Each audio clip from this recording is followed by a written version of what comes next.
ना आपकी बीजेपी दावा कर रही है, आपके बीजेपी लीडर बोल रहे हैं कि 5 से 15 मरला गवर्नर से बातचीत होगी, वो कह रहे हैं कि रेगुलर हो जाएगी। उसके लेके जवाब दीजिए ना, जनता परेशान है। आप जब तक जवाब देंगे तब तक एक और घर गिर मेरी बात सुनिए। जम्मू कश्मीर में लगातार एंटी एनक्रोचमेंट ड्राइव जो है उसने तहलका मचाया हुआ है और भाजपा ने ये कल दावा किया कि उन्होंने गवर्नर से बातचीत की है और गवर्नर ने एश्योर किया है कि 5 से 15 मरले जिनकी ज़मीन होगी वो जल्द ही रेगुलाइज हो जाएगी। मेरे साथ बातचीत करने के लिए हैं यूटी के अध्यक्ष रविंद्र रैना जी। आपका बहुत बहुत स्वागत है।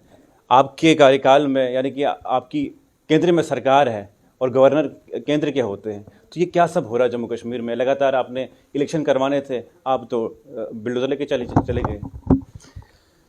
यहाँ तक बात है, ये जो ज़मीनों से गैर कानूनी तरीके से कब्जा हटाने की बात, तो ये कोई सरकार की तरफ से गवर्नमेंट का कोई ऑर्डर नहीं है।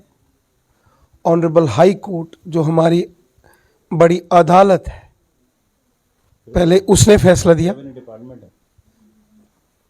फिर कुछ लोग सिंगल बेंच जो हाई कोर्ट का फैसला था उसको डबल बेंच में चले गए अदालत में ही।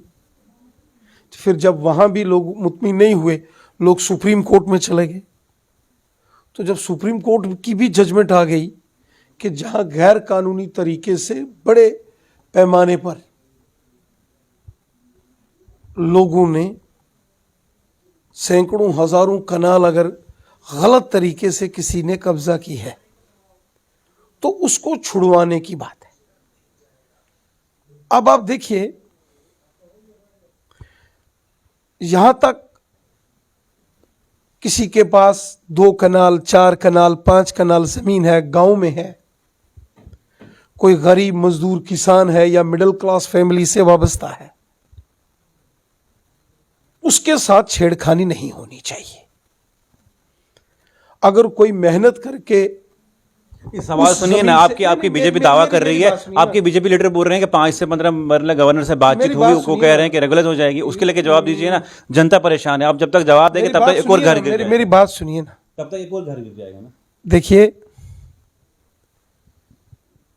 इसमें कोई बीजेपी का क्या कसूर है? आप कहते हो कोई मैंने यहां से ऑर्डर निकाला है? सरकार किसकी केंद्र में? सरकार किसकी केंद्र? ये ऑनरेबल हाई कोर्ट की जजमेंट। मैं कहता हूं सरकार किसकी केंद्र में? हाई कोर्ट की डायरेक्शन। गवर्नर किसका है जम्मू कश्मीर में? आप कहते हैं कि गवर्नर से आपकी भाजपा के लीडर कहते हैं गवर्नर से बातचीत हुई, जल्द ही रेगुलाइज करेंगे जमीनों को। देखिए, मेरी बात सुनिए, उसको लेके बातचीत कीजिए ना। आपने कहा कि जो गरीब है उनको नहीं छेड़ेंगे, जो अमीर है, जो लैंड ग्रैबर है उनको जाना चाहिए। मेरी बात सुनिए। लेकिन वीडियो वायरल हो रही है इंटरनेट पे, आप देखते हैं लोग रो रहे हैं। 3 मरले जमीन है, 3 भाई है, उनका मकान देखिए, उनकी जमीन हड़प, बोर्ड लगे स्टेट लैंड के। देखिए मेरी बात, आपने कहा इस तरह का होगा नहीं, लेकिन हो रहा है ना। इसके बाद अगर चाहते हैं मैं इन वीडियो में आपकी तस्वीरें दिखा सकता हूं। इसके बाद भी आपको मैं तस्वीरें दिखा सकता हूं। जो लोग रो रहे हैं, कह रहे हैं कि सरकार ने हमें बेघर किया। आप तो कहते हैं जम्मू कश्मीर को स्मार्ट सिटीज देनी है। क्या स्मार्ट सिटीज देनी है विद पीपल या विदाउट पीपल? खुद जंगल बनाने, पार्कें बनाने। देखिए, खुद लेफ्टिनेंट गवर्नर साहब ने ये बात कही थी कि गरीब लोगों को, आम मजदूर किसानों को नहीं छेड़ा जाएगा। जिनके रिहायशी मकान हैं उनको नहीं छेड़ा जाएगा। तो कल भी अवंतीपुरम में एक मकान गिराएगा, 3 भाई थे, मेरी बात सुनिए, एक कमरे में रहते थे। मेरी बात सुनिए, वो वीडियो देखी आपने? अगर कहीं इस प्रकार का कोई मामला सामने आया है तो मुझे लगता है लेफ्टिनेंट गवर्नर साहब, सोशल मीडिया पे तो आप एक्टिव रहते हैं, क्यों नहीं हुआ इस तरह के मामले? हुए आपके आसपास भी गुजरे होंगे ना ऐसी वीडियो। अगर कहीं इस प्रकार की नाफरमानी या गलत तरीके से गरीब मस्कीन लोगों को कहीं सताया गया है तो मुझे लगता है कि लेफ्टिनेंट गवर्नर साहब यकीनन ऐसे लोगों के खिलाफ कार्रवाई करेंगे जिन्होंने गरीबों को सताया है। अगर किसी ने, कोई बड़ा सियासतदान है, कोई पॉलिटिशियन है, उसने अपने असर रसूख से इन्फ्लुएंस करके गलत तरीके से सैकड़ों कनाल जमीन अपने नाम कराई या कमर्शियल जमीन पर कब्जा किया, वो हटाना चाहिए। किसी को कोई प्रॉब्लम नहीं है।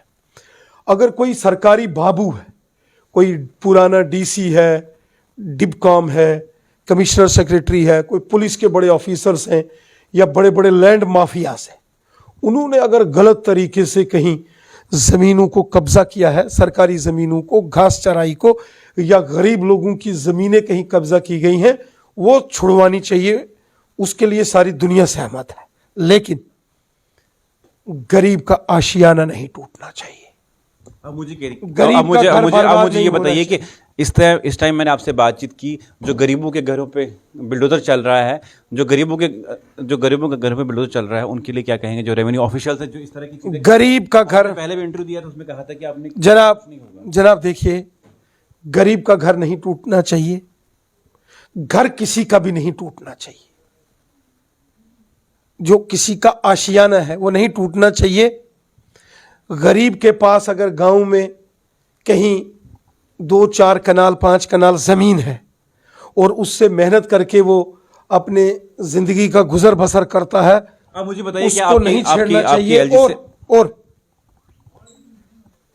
जो बड़े, जो असर रसूखदार लोग या सियासी लोग जिन्होंने जब पावर में रहे और इन्फ्लुएंस किया, अगर कोई चीफ मिनिस्टर रहा, अगर उसने इन्फ्लुएंस करके गलत तरीके से जमीनों पर कब्जा किया,